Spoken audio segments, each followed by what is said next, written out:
And welcome to the Saturday edition of the Space Weather. We're looking at a colorized magnetogram here of our local yellow dwarf, and I'm noting some cycle 25 Plage activity going on right there. You see that area of magnetic organization could become a sunspot throughout the day today. It's very far from the equator, obviously, and it has the polarity of cycle 25. We also see a giant filament, 304 angstroms here up in the north. This thing sure looks like it's getting ready to let loose to me. What say you, viewer? And here's the full view. We're looking at about 8 hours here. And there's the full disk. Filament rising on the east also, and you can see this active region down here.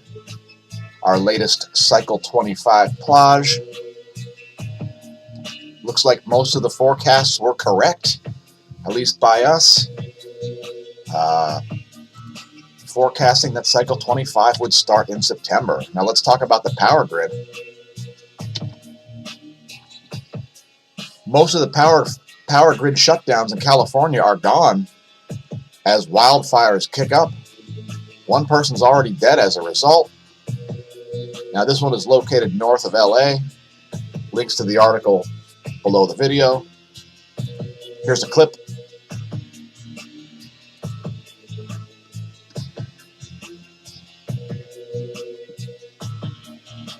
Pretty serious fire situation once again. And if you're wondering, no, it's not caused by CO2. Here's the power outage map on the PG&E website. And here's the, what is this one? Poweroutage.us, showing 10,000 customers out of power in North Carolina, 23,000 out in Texas, and 16,000 in California. No, it's not caused by CO2, folks. All right, and we see a phi angle of 190. Looks like it could be a magnetic connection to the coronal hole system. Solar wind density very low, 1.44 protons per cubic centimeter. Solar wind speed quite solar minimum-ish at 402 kilometers per second. There's the data from ACE, the slightly better shielded solar wind measuring spacecraft. Geospace magnetosphere movies are pretty unexciting today, although there are some interesting articles that we'll be covering in the "That is censored and that is a sinkhole" section of the video. And it's refreshed on us. Let's advance this and keep things moving. We're going to move a little bit closer to home after this. Going to look at the geospace ground magnetic perturbations. So not a lot going on there. Here's what's going on a little closer to home. Delta B, changes in the Earth's B field. Magnetohydrodynamics, folks. The B field is the field that goes through the magnet. And it's refreshed. We'll just let it play through. You live on the sun's B field, the interplanetary magnetic field, which is the actual source of the Earth's geomagnetic field, by the way. There is no evidence of an internal dynamo or a liquid metallic iron nickel core. That's not a thing that's ever been measured. We're going to get into it later. 10.7 centimeter radial flux is up to 69, and that's a good thing as we see a small uptick in solar activity. Solar minimum will kill you. Solar maximum, less likely to do so. And the GOES magnetometer is looking a little more smooth as forecasted. Here's the Gong 2 data. This particular set, 2 hours and 4 minutes old. And we see we are firmly in the South Pole oriented portion of the current sheet here depicted in red. There is a little bit of activity right in front of stereo A. Let's have a look at stereo A's coronagraph. And here's the view from stereo A's coronagraph. We actually see some ejecta once again headed out the interplanetary magnetic field line. Oh my gosh, let's pause this. All right, and I'm not going to smash my keyboard, my monitor, or my CPU. And here you can see there is actually some ejecta headed out there. It's pretty diffuse. You can see a little bit of a cloud there if you look closely. I'll let that play through all the way once. In fact, I'll let it play through all the way twice. It's a small diffuse coronal mass ejection, and let's not get caught up on it. Next, here's the GOES electron flux, a little higher than yesterday as forecasted. Yesterday, yeah. Relativistic electrons are in a nominal range. Charging hazards are pretty minor if existent at all. X-ray flux totally flatlined. KP index at 2. And here's the F2 ionosphere movie. Looking at the last 6 hours, we see an extreme discharge event on the nighttime side. Not too surprising considering how few protons are out there. Keep in mind, folks, the solar wind primarily consists of protons, aka hydrogen nuclei. They really want an electron. And they will go out of their way, literally, to grab an electron. Here's the latest image. We think. Yeah, I clicked it. Did you see me click it? I clicked the goddamn button and it did not do anything. There's the latest image, 8:15. Looking pretty, actually now it's looking charged up on the nighttime side. And frankly, I don't care. Let's look at 24 hours of earthquakes. Starting with this 4.3 at Ecuador. Haven't seen one there for a while. Please leave a comment if you're viewing from South America. I doubt it. How about a 4.7 in Indonesia? This one at extreme depth, 485.9 kilometers. Oh my gosh, I'm going to start breaking stuff. Okay, that was fun. And yeah, I don't know where I was now. Here's a 4.3 at New Zealand. That one at 404 kilometers depth. How about a 4.6 at Argentina? And how about this website sucks? And how about I'm going to throw my computer out the window? And here's a 5.3 at Tonga. And I swear that my mouse is going to actually function at some point throughout the day today, and that I'm not going to smash it with a sledgehammer. That one located at the surface. Here's a 4.5 at Greece. Pardon the heavy clicking, folks, but it's not quite as heavy as if I smashed this mouse in a vise. Here's a 4.7 in Indonesia. Here's a 5.2 at Papua New Guinea. Here's a 5.0 at Kodiak, Alaska. And here's a 4.5 at Greece. This one coming in like 2 hours ago. Cheers. Here are the pressure maps, courtesy windy.com. And we'll just let that advance as the north-central U.S. gets pummeled with snow. And I'll just click things 18 times and hope that it actually registers it, clicking one time. There's a big low-pressure system off the east coast of the U.S. And yeah, all right, let's see. This is about 24 hours from the creation of this video. And yes, there's nothing that can be clicked once. Why click it once when you can click it 17 times? Hey, how about a volcano rundown? Mount Etna, still producing a 12,000 foot plus ash plume. I don't know why they don't list it as flight level. It's stupid. Shivaluch, explosive activity continues there, producing a 30,000 foot ash plume, the largest one in the world right now on the Kamchatka Peninsula, injecting volcanic aerosols into the entire atmosphere and cooling the planet through cloud nucleation and increased albedo. Mount Abico back on the list, producing a 14,000 foot ash plume there. Mount Aso, who knows? Is it erupting? Who knows? How about Sakurajima? That exploded and produced a 7,000 foot ash plume. Tokono, 6,000 foot plume there. Popocatépetl's ash has dissipated.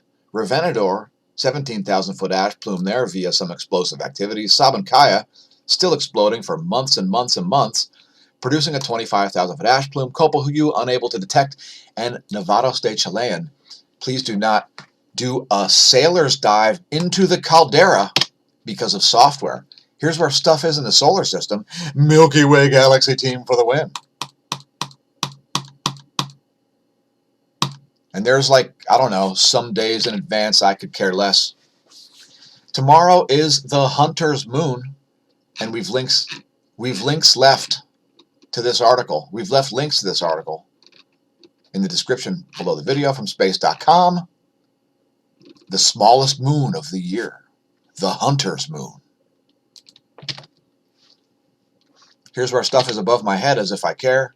Lightningmaps.org is nice. Here's the U.S. Doppler radar. Shout out North Dakota. Please leave a comment if you're viewing from that state of disaster. Let's play the Tropical Tidbits total snowfall forecast. If one single effing button will work, I might not have to drive a nail through the CPU of this computer. Anyway, there's the snowfall forecast through October 26th. And New Mexico is going to have tons of snow on it, and yeah, whatever. Climate change. Oh my gosh, global warming. Holy crap, is it hot. It's so hot that it's cold. Does Jane Fonda know a thing about climate change? She knows nothing about atmospheric physics, but she got herself arrested in D.C. anyway.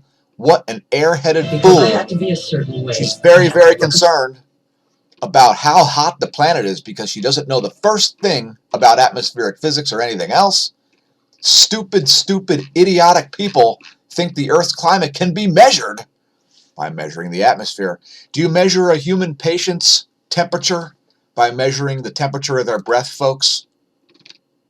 The Earth's heat latency is in the oceans, not in the atmosphere. And by the way, it takes 2 or 3 years for the Earth's atmosphere to catch up with the ocean. Let's look at the mechanism by which the sun heats the planet. You see, the part of the Earth's atmosphere closest to the sun, the outermost portion, is called the thermosphere. And this is the part of the planet that the sun heats up. This is what causes the Earth's climate to change. If you notice, the thermosphere is cold. The atmosphere takes 2 or 3 years to catch up to the solar forcing that causes climate change to actually happen. And if you notice, cycle 22 was a larger cycle than cycle 23, which was a larger cycle than cycle 24. We're hoping cycle 25 isn't a significantly smaller cycle, or perhaps maybe an even larger cycle. That would be grounds for rejoicing. Jane Fonda, please post bail. We're very concerned. Jane Fonda, she was a leftist in the 70s and she's a leftist now. She would like you to be taxed for your carbon emissions. Please leave a comment if you know the first thing about climate change. Now let's talk about ice core discoveries. Trying to figure out the way volcanic forcing figures in to climate change and actual climate input, unlike carbon dioxide on this planet, which has absolutely nothing to do with temperature, except that it increases 800 years after temperature increases. Please do some research. Anyway, this article about ice cores, linked below the video. Let's talk about more idiotic models and wastes of taxpayer dollars and wastes of tuition. CO2 emissions cause lost labor productivity, research shows. Yeah, well, how? How do they do that? Through a bunch of ridiculous models. Anyway, all of this nonsense is based on the fact that increasing CO2 a little bit increases the temperature a lot. It's dumb. It's a complete waste of time. It's a complete waste of computing power. This is part of the reason why I got out of science and indeed computer programming. I didn't want to write ridiculous garbage in, garbage out computer models like this. Carbon dioxide, not the Earth's climate change control knob. Please stop being an idiot and believing that it is. Here's a water vapor map over the U.S. And you can see that persistent system hitting North Dakota, as well as this powerful upper level low off the coast of, I'll say, Maryland. Let's zoom in on that. And here's that scenario. This is expected to smash into the East Coast. And it's a good one. It's pretty cold here in Pennsylvania. Please leave a comment if you're experiencing another early winter. And we've seen late springs here 2 years in a row. And yeah, it's so hot that it's cold, apparently. This is what the mainstream nonsense media is going to try to tell you. Oh my gosh, it's so hot that it's cold, folks. Do you believe it? Please leave a comment. And here you can see the western jet streams are extremely meridional in nature. We see another 180-degree turn here over the North Atlantic. We see this extremely powerful low-pressure system over Minnesota there. Let's look at the eastern jets and finish this video before I start smashing things with a pickaxe.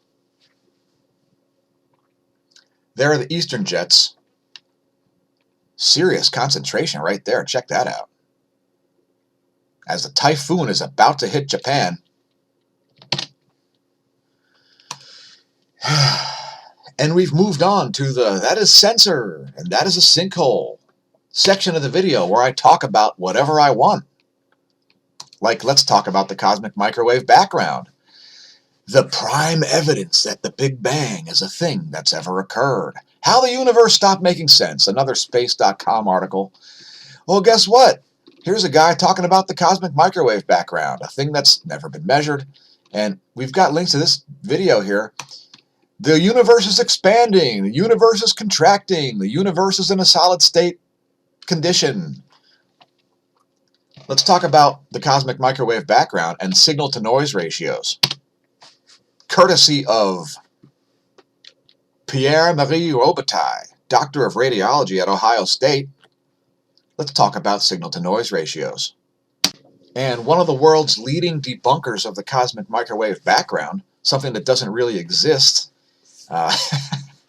Anyway, Robitaille is going to talk about signal-to-noise ratios. Now, he's a radiologist. And let's just...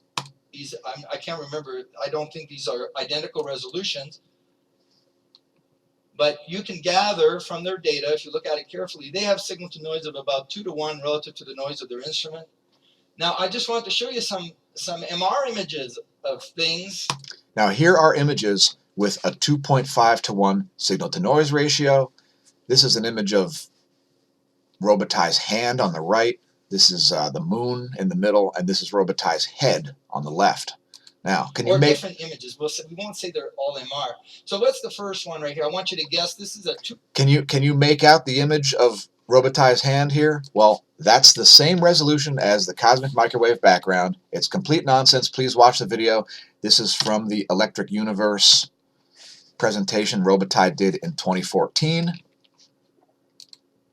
Robitaille took out, at massive personal expense, about $300,000 out of pocket to put an article in the New York Times, a full-page ad about how the cosmic microwave background isn't a thing. And let's move on to a little more distant cosmology. Violent flaring revealed in the center of a black hole system. Now, this is another catchy name. Shout out, Gareth.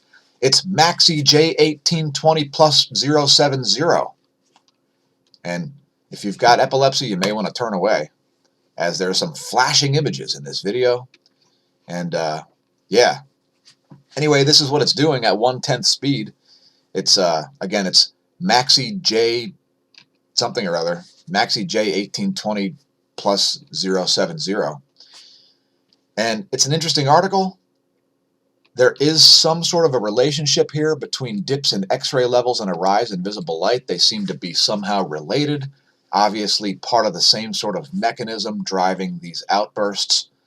They reveal the presence of distinct plasma, extremely hot material where electrons are stripped away from atoms. And if you're viewing our videos, you are probably aware. Anyway, there is some sort of a connection between the incoming and outgoing portions. So read the article and understand cosmology as astrophysics is being rewritten. Welcome to the Neo-Renaissance, folks. It's true, to quote Kurt Angle. By the way, if you want to follow the transients of Maxi J1820 plus 070, maybe we'll get a t-shirt made about this one. There are the transients, and we've linked to the Neil Gorel Swift Observatory, Swift/BAT hard X-ray monitor. below the video. So after you become our next patron, click on that and check it out. As this channel is not funded at all by Google or YouTube, it's 100% funded by our patrons. So please visit the links below the video. Perhaps buy some CBDs. Check out the Hemp Lucid Spaced Out campaign specifically formulated for our spaced out viewers, or perhaps download some original music. Thanks patrons for being associate producers of the show, and thanks Smash team for tuning in. Stay tuned for one, count 'em, bonus section. And it's the local yellow dwarf at 171 angstroms. Please congratulate me for not smashing anything or mashing anything throughout the creation of this video. We're going to zoom in on this active region here, this Plage. Welcome to cycle 25, folks. Pretty much just as we forecasted on this channel. Thanks for tuning in. Please encourage me not to smash my computer, monitor, mouse, or any other peripherals. Please stare at the sun, and when you're doing so, don't drink, and if you drink, don't drive. Seriously, don't drive. And since it'll never be now again, may the solar wind be at your back, and the atherosclerosis absent from your veins.